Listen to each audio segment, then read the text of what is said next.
Bien, rebonjour à toutes et à tous. Nous sommes de retour à Paris au studio Gabriel. J'espère que les auditeurs n'ont pas été trop dérangés ou perturbés par le caractère saccadé ou un peu haché de la précédente table ronde. On vous présente nos excuses en tout cas. On a essayé de téléphoner à Jean-Noël Barrot, le ministre en charge, pour qu'il rétablisse le haut débit entre Nantes et Paris. Ça n'a pas eu l'air d'avoir beaucoup d'effet, peut-être l'année prochaine. Bonjour à tous, je m'appelle Philippe Mabi, je dirige la rédaction de La Tribune et j'ai l'honneur pour cette nouvelle édition du Family Business Forum, de recevoir deux grands témoins que je vais vous présenter rapidement pour parler de cet enjeu finalement qu'on partage tous. Pas vous donner le chiffre du déficit commercial français, je pense que chacun le connaît ou l'a en tête. Il y a de quoi faire, il y a du boulot, et on veut parler donc du rôle des entreprises familiales à la conquête de l'international, avec à ma gauche Jean Mann. Vous êtes le président du groupe Mann. Vous êtes une entreprise qui a 150 ans, vous êtes la quatrième génération de dirigeants. On va parler avec vous de ce que vous faites, bien sûr, enfin chacun. Peut-être le nom n'est pas aussi connu dans le grand public, mais tout ce qui est parfum, arôme aujourd'hui vient beaucoup de vos usines autour de Grasse. On va en parler avec vous et de votre conquête de l'international. Je crois que vous étiez en Asie il y a quelques jours.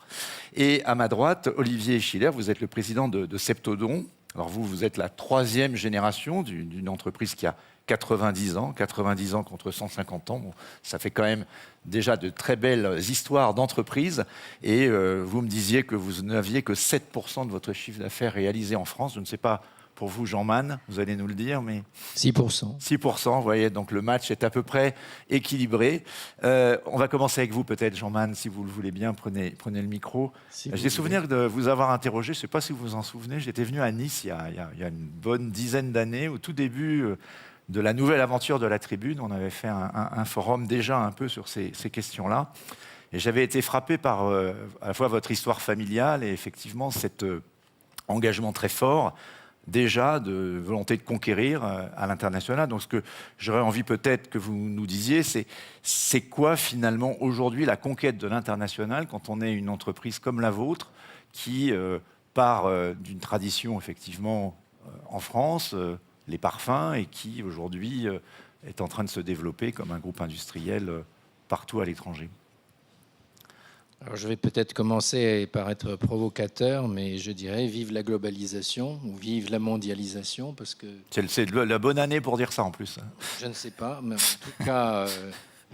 on partage avec vous. Sans une vision globale de notre métier, sans la conscience que la concurrence, elle est multilocale, elle n'est pas uniquement en France, il ne faut pas s'obnubiler là-dessus, eh bien... notre groupe ne se serait pas développé de la façon dont il s'est développé, parce que les goûts pour les parfums, pour les arômes, eh bien, c'est essentiellement de la tradition locale, et il faut aller à ce contact-là pour se frotter avec la concurrence locale pour pouvoir se développer. Parce que, vu de France, hélas, si on voyage peu et le français s'exporte mal, eh bien, on passe à côté de grandes choses et on ne sait pas recréer un arôme de taro, par exemple, parce qu'on n'est jamais allé à Taïwan ou en Chine. Alors vous, l'international, j'imagine que c'est à la fois un marché, évidemment, pour conquérir, pour vendre, mais c'est également beaucoup de ressources. Comment ça se passe? On parle beaucoup des chaînes de valeur. Vous disiez vive la globalisation. C'est-à-dire que ça va un peu dans les deux sens, bien sûr. Comment vous vous fournissez en produits aujourd'hui? Alors, pour ajouter à la notion de complexité, nous fabriquons des centaines de milliers de compositions de parfumerie et d'arômes alimentaires à partir... Alors, dans le domaine des arômes alimentaires, c'est un peu plus simple, mais il y a quand même 3000 matières premières. Et côté parfumerie, vous multipliez par 2, ça vous donne environ 6000 ingrédients. Vous voyez qu'avec les mathématiques et la combinatoire, ça fait des possibilités infinies. Et tout ceci naît d'une intelligence naturelle au départ, c'est-à-dire pour les arômes, imiter la nature et essayer de s'en rapprocher le plus possible pour être dans la pertinence du marché, pour créer un arôme de tikka masala par exemple en Inde. Eh bien, il faut quand même hériter d'une recette, peut-être d'une grand-mère locale. Et il faut avoir l'humilité d'aller l'écouter ou de la faire écouter par je ne sais pas, sa petite fille, par exemple, que l'on va former en tant qu'aromaticienne pour nos filiales en Inde. Alors peut-être nous présenter un petit peu mieux le groupe MAN. Qu'est-ce que vous représentez en nombre de salariés, en présence, en nombre d'usines aujourd'hui ? Alors, le groupe MAN, à l'heure actuelle, nous sommes le 5e producteur mondial de composition de parfumerie et d'arômes alimentaires. Un chiffre d'affaires global d'environ 1,7 milliard d'euros. C'est un ensemble de plus de 100 implantations dans le monde. Ça a beaucoup évolué au cours des dernières années, essentiellement par croissance interne, c'est-à-dire par création de sites, très peu de reprises. On ne sait pas faire de merging and acquisition, comme on dit, on n'est pas équipé pour, et on n'a pas non plus cette philosophie de devoir racheter, puis intégrer, trouver des synergies, etc. Et au cours des dernières années, on s'est aperçu quand même que ça coûtait beaucoup plus cher que de faire du greenfield, c'est-à-dire de s'implanter quelque part et puis d'essayer de croître par nous-mêmes avec des compétences, des transferts de technologie et puis surtout un nombre de collaborateurs qui est absolument important et de différentes nationalités, parfaitement implantés dans leur métier et surtout dans leur géographie. Donc c'est en France 1900 personnes sur 5 sites industriels. Dans le monde entier, c'est plus de 8000 personnes. Et avec 39 centres de production, 54 centres de recherche et développement. Enfin, quelquefois c'est tout petit, hein, c'est juste l'adaptation au goût local. Parce que chez nous, eh bien, l'expertise est locale, le réseau est global et l'indépendance est non négociable. Alors, ouais. Entendons-nous bien, rendons à César ce qui est à César, c'est la devise d'une banque suisse. Hein. Je n'ai rien inventé, mais j'adhère tout à fait. On va y revenir. Peut-être avec vous maintenant, Olivier Schiller, pour présenter Septodon, donc votre groupe. Alors, 6% à l'international, 7% à l'international, mais là aussi un peu la même caractéristique dans un autre domaine, vous, le domaine de tout ce qui est la lutte contre la douleur en matière de dentition, pour aider les dentistes. Donc vous faites énormément de produits extrêmement sophistiqués, mais c'est un peu la même stratégie, une stratégie de niche. Finalement, c'est bien de nous avoir réunis tous les deux. Oui, beaucoup de points communs avec Jean Mann, sauf que je suis beaucoup plus jeune, puisque je n'ai que 91 ans, alors que Jean a 150 ans. 152. Vous ne les faites pas. Merci. Et donc nous sommes leader mondial sur le marché des produits pharmaceutiques destinés aux dentistes. Donc en gros, c'est grâce à nous que vous n'avez pas mal de dents quand vous êtes chez le dentiste. On va vous dire merci, ça c'est sûr. On a un peu plus de 2000 salariés à travers le monde, 400 millions d'euros de chiffre d'affaires à peu près cette année. Et nous avons 40% de nos actifs industriels et de nos salariés en France. Alors que, comme vous le disiez, ça ne représente que 7% du chiffre d'affaires global. Donc en ce sens, on est assez représentatif des ETI françaises, des ETI familiales, qui produisent beaucoup en France et qui exportent, et qui contribuent ainsi à la fois à l'irrigation des territoires, puisqu'on a une usine à Saint-Maur-des-Fossés, mais aussi une usine dans le Tarn, à Mazamet. Et donc on contribue à la balance du commerce extérieur et puis aussi à la réindustrialisation des territoires. En dehors de France, on a une usine au Canada, 2 usines au Brésil et puis une usine en Inde.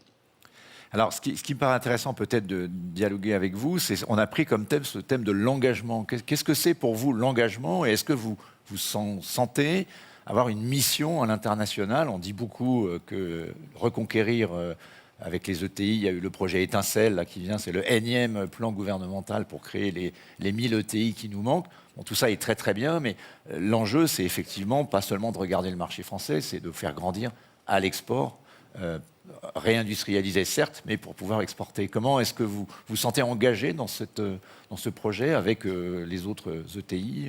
On voit bien avec le FBN, il y a aujourd'hui quelque chose qui se passe, mais qui reste encore insuffisamment connu. Dans beaucoup de cas, l'international, ce n'est pas un choix, c'est une nécessité. Quand on développe des nouveaux médicaments, des nouveaux dispositifs médicaux, les coûts à engager pour développer le produit, ensuite pour l'enregistrer et montrer qu'il est efficace, qu'il a moins d'effets, qu'il n'a pas d'effets secondaires, eh ben, ce sont des sommes qui sont absolument considérables. Et si on n'amortit pas ces frais au moins au niveau européen et de préférence au niveau mondial, il n'y a aucune possibilité effectivement de lancer sur des politiques d'innovation qui sont absolument essentielles pour pouvoir non seulement continuer à croître, mais aussi à exister. Donc le pari de l'international, c'est le pari de beaucoup de TI dans tous les secteurs absolument. Alors vous me disiez, quand on préparait cette émission, qu'un de vos grands marchés maintenant d'avenir, c'est la Chine, parce que la Chine accède à la classe moyenne. Il y a de plus en plus de gens qui ont aujourd'hui sans doute des problèmes de dentition et qui veulent les soigner. Qu'est-ce que ça représente pour vous? C'est le grand marché d'avenir? Oui, c'est sûrement le marché qui a le plus de potentiel. Il faut savoir que 90% de la population chinoise souffre de troubles bucco-dentaires, mais seulement 15% vont chez le dentiste. Il y a une classe moyenne de plus en plus importante qui émerge. Et donc, c'est un marché qui est absolument considérable. C'est pour ça qu'on a pris d'ailleurs 25% de participation dans notre importateur en Chine pour vraiment pouvoir l'intégrer au sein du groupe et pas recréer ex nihilo toute une structure pour pouvoir nous développer en Chine. Donc la Chine, c'est important. Le Japon aussi. On va lancer un nouvel anesthésique au Japon. Ça fait plus de 30 ans qu'il n'y a pas de nouvelle anesthésique qui a été lancée au Japon. Et je dirais peut-être contrairement à ce que Jean disait, nous, on fait à la fois de la croissance organique, mais aussi de la croissance externe. C'est comme ça qu'on a racheté l'activité dentaire de Sanofi. Pour eux, ce n'était pas tout stratégique. Et par contre, pour nous, ça présentait beaucoup de synergie. Vous avez 91 ans, vous le rappeliez, vous visez les 100 ans à l'horizon de la décennie, un tout petit peu plus. Pour vos 100 ans, vous disiez que vous vouliez multiplier par 3 le chiffre d'affaires. Actuellement, c'est à peu près 300 millions. Vous visez le milliard de chiffre d'affaires. Qu'est-ce que ça veut dire pour l'organisation d'un groupe tel que le vôtre et pour une entreprise familiale? Comment financer cette croissance sans perdre le contrôle, bien sûr? Il faut d'abord avoir une stratégie claire. Donc nous, on veut évidemment consolider notre présence, notre leadership dans le domaine du pain management au cabinet dentaire. Mais les dentistes, quand ils achètent pour 100 euros de consommables, ils ne vont consacrer que 5 euros au niveau du pain management. Donc on a 95% d'un marché sur lequel on est peu présent. On veut croître là-dessus.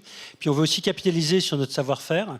C'est ainsi qu'on fabrique tous les jours 2 millions de carpules anesthésiques dentaires. Et le gouvernement canadien a constaté au moment du Covid qu'il n'avait pas l'autonomie pour produire le vaccin. Ils ont lancé un programme auquel nous avons souscrit.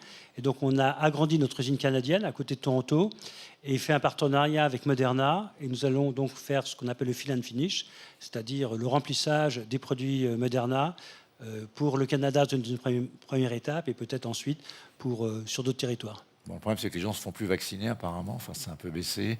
À voir si le marché va repartir cet hiver. Un peu de patience, il y a des nouvelles souches qui vont sortir. Ça, c'est les avantages de la globalisation. Jean Mann, peut-être parlez-nous aussi un peu de vos projets, ce groupe qui se développe dans ces deux secteurs, la parfumerie et les arômes. Là aussi, des objectifs de croissance pour vos 200 ans. Oui, bon, écoutez, ce sera l'affaire de la 5e et de la 6e génération. On s'y prépare, bien sûr. Il y a un engagement fort de la 5e génération pour reprendre, la mission que j'ai promise à mes aïeux et à mon père lorsque j'ai été nommé président du groupe en 1995, c'est de croître et éventuellement transmettre. Alors, à son niveau, il a réussi à croître et à nous transmettre.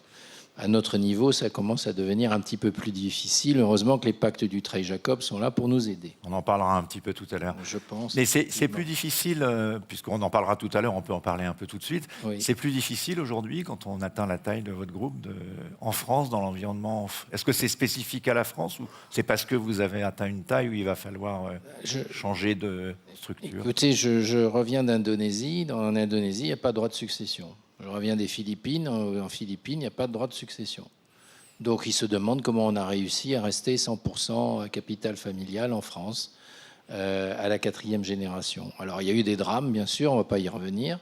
En 1959, lors de la mort de mon grand-père, j'avais à peine 5 ans, je ne comprenais rien à ce qui se passait, mais mon père a dû reprendre la société dans des circonstances extrêmement difficiles. Puis, ce n'est pas notre propos. On a des propos, vous voulez savoir sur l'avenir. Eh bien, notre avenir, nous l'inscrivons dans la croissance interne.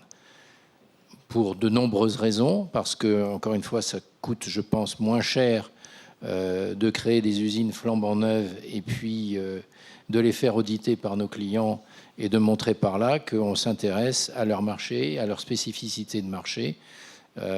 Pour vous donner une idée, le 12 juin cette année, nous inaugurions à Pinghu en Chine notre plus grosse usine de fabrication d'arômes sous toutes ses formes, hein, capsules, poudres, tout ce que vous voulez.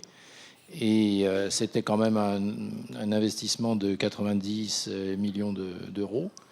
Et tout ceci en fonds propres, parce qu'en Chine, il vaut mieux travailler avec son propre argent que d'aller faire des démarches et je dirais, quelquefois, ne pas faire les choses telles que notre code d'éthique nous le recommande et nous l'impose. Notre vision, c'est en 2025 d'avoir une capacité de recherche et développement en termes d'hommes, bien sûr, mais en termes de mètres carrés et d'investissement et d'équipement et de production qui va avec, qui correspondra à 50%, à 2 fois ce que nos clients vont nous commander. Donc c'est un effort d'industrialisation très important. Nous avons un budget d'investissement qui est entre 6% et 17% de notre chiffre d'affaires année après année. Et au cours des 6 dernières années, nous avons investi plus d'1 milliard d'euros dans nos usines. Avec évidemment les collaborateurs qui vont avec, parce que on ne met pas n'importe quel Ferrari dans les mains de n'importe quel pilote. Quand on parle de cette réindustrialisation pour la France, effectivement, vous êtes plutôt optimiste aujourd'hui sur le fait qu'on a repris, on entend ce discours, et est-ce qu'on dit suffisamment que ce sont à nos entreprises familiales, et peut-être aux 1000 supplémentaires, on va en parler, qu'on aimerait voir naître. On est quand même aujourd'hui à 5900, je crois, c'est ça, ETI 5600, pardon, et voilà, on vise au moins 1000 de plus dans le plan là, qui vient d'être annoncé par Bercy. Bon, écoutez, moi je peux que témoigner pour ce que nous faisons, et j'ai derrière moi 8000 personnes qui suivent ce développement. Bien sûr, la France n'a pas été épargnée par nos investissements, puisqu'au cours des 5 dernières années, j'ai le chiffre là, nous avons investi 274 millions d'euros. Et ce n'est pas fini, puisque, encore une fois, notre métier est en perpétuelle évolution vers des technologies plus modernes, notamment des technologies de vectorisation, d'encapsulation, etc. Et donc, et également, même pour créer des parfums, il faut... On a fait un papier dans la tribune il y a 15 jours, un supplément sur l'intelligence artificielle, sur le parfum et l'IA. C'est quelque chose que vous y croyez, ou vous croyez plutôt... Est-ce qu'un nez humain sera toujours meilleur? Écoute, je pense que, comme disait Einstein il y a 100 ans, avant de faire quelque chose en intelligence artificielle, il vaudrait mieux se préoccuper de l'intelligence naturelle. Donc j'ai rassuré les parfumeurs. C'était par téléconférence. Je pense que j'étais à Cape Town à l'époque, en novembre 2021. Je n'en ai pas ramené l'Omicron. C'était une semaine plus tard par des Belges. Eh bien, je ne vois pas comment, sans bourrer un ordinateur de fausses data, on va pouvoir introduire une matière première innovante dans le parfum du futur. Je pense que ce sera toujours l'apanage de l'intelligence humaine, de l'intelligence naturelle. Ça ne veut pas dire que d'autres aspects de l'intelligence augmentée ne sont pas utiles. Et d'ailleurs, comme M. Jourdain, on faisait de la prose sans le savoir, notamment dans l'invention des meilleurs tests alternatifs aux tests sur animaux dans le domaine de la toxicologie sur la peau, c'est-à-dire la sensibilisation et l'irritation. C'est un brassage de big data sur des données expérimentales qui a permis à l'INRIA de déterminer quelles étaient les protéines traceuses de l'irritation et de la sensibilisation. Et donc un brevet a été déposé par une start-up à l'époque du pôle de compétitivité PASS que je présidais, qui s'appelle Immunosearch. Et à ce jour, c'est le meilleur test alternatif qui utilise des épidermes humains reconstitués. Sans l'intelligence artificielle, enfin, c'est-à-dire la capacité de calcul des ordinateurs de l'INRIA, je pense que Immunosearch n'y serait pas arrivé. Donc l'avenir est peut-être à associer les deux, si je vous entends bien. Il y a toujours dans la philosophie chinoise l'association du yin et du yang. Donc je ne vais pas souffler le chaud et le froid, mais je pense qu'il faut avoir un certain principe de réalisme et ne pas non plus faire peur aux équipes en disant qu'on va les remplacer par des ordinateurs. Je ne pense pas qu'on irait très loin avec ce genre de philosophie. Olivier Schiller, dans votre groupe, vous me disiez 7% du chiffre d'affaires est consacré à la R&D, alors autorisation de mise sur le marché inclus. C'est ça finalement et qui est le vecteur de la croissance aussi aujourd'hui. L'intelligence artificielle en fait partie dans votre métier? Alors oui, c'est quelque chose qui est de plus en plus important. Là, j'étais au World Economic Forum jeudi et vendredi, et effectivement, l'intelligence artificielle, c'est une des technologies qui est de plus en plus importante. Et il ne s'agit pas de faire des grands plans en disant, voilà, je vais mettre en œuvre partout dans mon entreprise. Mais il faut vraiment tester. Ça concerne absolument toutes les fonctions de l'entreprise, le customer service, le marketing, les ventes, la production, etc., la finance. Et il faut tester, voir qu'est-ce que ça veut dire pour chaque fonction de l'entreprise et commencer à mettre en œuvre ces technologies. Et si on ne le fait pas, d'autres vont le faire et on va perdre des avantages compétitifs. Vous avez, je crois, participé à une chaire à l'Université Paris-Dauphine. Alors, on parle de ces entreprises familiales une fois par an, nous, la Tribune. Alors, sinon, si vous nous lisez régulièrement, je pense qu'on ne les a pas toutes faites, mais avec nos correspondants en région, que je salue, on parle quand même beaucoup de ces belles entreprises, ces grosses PME ou ces ETI. Il n'y a pas que le CAC 40 dans la Tribune, c'est quelque chose dont on se félicite. Mais quand vous regardez au niveau notamment des étudiants, l'attrait pour ce type d'entreprise, les carrières qu'on peut y faire, y compris à l'international par rapport à des grands groupes, vous avez l'impression que il se passe quelque chose. Je pense pas seulement à Dauphine, d'ailleurs, je pense à vous deux. Dans vos recrutements, aujourd'hui, vous avez l'impression qu'il y a plus d'attirance pour vos entreprises? Oui, parce qu'en fait, tout le monde s'aperçoit aujourd'hui qu'on ne va pas réussir la réindustrialisation du pays sans les entreprises familiales. Et le gouvernement, depuis 2017, a mis en place une politique très en faveur d'une politique de l'offre, avec les réformes fiscales, la flat tax, la suppression de l'ISF, les lois travail, la simplification de la transmission avec la loi Pacte. Effectivement, notre objectif, quand on a créé cette chaire à Dauphine, peut-être qu'on va en parler un petit peu plus tard au niveau du Pacte Dutreil, c'est de montrer au pouvoir public que certes, le Pacte Dutreil a un coût, mais qu'il y a un payback pour le pays, que si on continue à croître, à développer le nombre d'entreprises, à irriguer les régions, il va y avoir un payback pour l'État qui sera bien supérieur à son coût. Alors sur ça, l'attractivité, il y a une vraie guerre des talents, si vous voulez, c'est pas seulement en France, c'est absolument partout. Donc il faut absolument que les entreprises aient ce qu'on appelle une EVP, Employer Value Proposition, et je pense que les entreprises familiales répondent tout à fait à cet objectif, puisque nous sommes orientés vers le long terme. Notre objectif, c'est pas dans 5 ans, quand le fonds de private equity va vendre ses parts pour ensuite investir ailleurs. Nous, notre horizon, c'est les 20-25 prochaines années. On a une stabilité. On a également une action très forte en termes de RSE, transition environnementale, impact sur les territoires où on est implanté. Il y a un excellent climat social dans les entreprises familiales. 80% des accords annuels de négociation salariale sont signés avec les partenaires sociaux. Et donc, ça crée un environnement qui est sans doute peut-être plus apaisé que ce qu'on peut trouver dans d'autres catégories d'entreprises.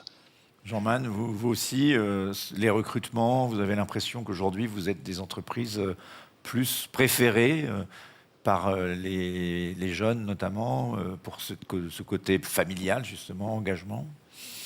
Je pense que dans une entreprise familiale, on peut toujours appeler un certain numéro et tomber en prise directe avec le patron. On peut tomber sur le patron. Ouais. Ah, mais moi, vos 8000 collaborateurs, ils n'ont pas votre téléphone portable quand même. Non, mais la plupart ils peuvent vous trouver. Ils peuvent me trouver. Et puis, je suis en bout de chaîne de la chaîne Éthique Atman aussi, dans le cadre de notre code d'éthique et de ces nouvelles lois qui nous sont opposées quand on atteint une certaine taille d'entreprise ou un certain chiffre d'affaires. Donc, je crois beaucoup aux relations humaines à l'intérieur de l'entreprise. Je suis chimiste de formation. La chimie, c'est une science expérimentale qui vous apprend l'humilité. Et vous n'ignorez pas la formule les atomes crochus. Eh bien, la chimie humaine, c'est encore plus difficile que la chimie de base. C'est-à-dire qu'il y a beaucoup d'expérimentations que j'ai lancées et peu qui ont réussi. Et parmi celles qui ont réussi, il y en a encore moins que j'ai pu reproduire. Et je pense que dans les relations humaines, c'est exactement ça. Et l'authenticité, l'ouverture, la présence également, l'essai de compréhension des attentes de nos collaborateurs, c'est aussi le fait du chef d'entreprise et pas uniquement l'encadrement direct ni le management. On a vu notamment dans la période du Covid un petit peu l'attachement de nos collaborateurs, ne serait-ce que parce que nous avons garanti, sans limite de temps, de conserver les salaires de tous nos collaborateurs dans tout le monde entier jusqu'à la fin du Covid. Et ils se sont sentis protégés. Et quand j'ai pu reprendre mes voyages à l'étranger, et notamment je reviens des Philippines, comme vous le savez, eh bien, j'ai eu des témoignages très forts de gens. Et croyez-moi, ça va de 22 ans à 50 ans. Et ça me touche beaucoup. Et je pense qu'effectivement, l'affectio societatis dans les entreprises familiales de taille humaine, eh bien, c'est quelque chose de très fort et on est capable de recruter les meilleurs. D'ailleurs, c'est à ce à quoi il faut s'employer. Et je regrette que quelquefois, effectivement, la concurrence étrangère, cotée en bourse et multinationale comme moi, eh bien, trouve commode d'aller chercher chez nous des ressources qu'ils ne sont pas capables de former eux-mêmes dans l'entreprise. Voilà, comme ça, j'ai donné mon petit coup de griffe et tout le monde est content. Mais c'était le mot de la fin. C'était sur cette alchimie que nous avez présenté chacun, tous les deux. Et merci d'être venu témoigner sur l'ADN, puisqu'on est dans la chimie et la biologie de vos deux entreprises. Merci beaucoup. On va faire une courte pause avant de vous retrouver dans quelques instants. Merci beaucoup.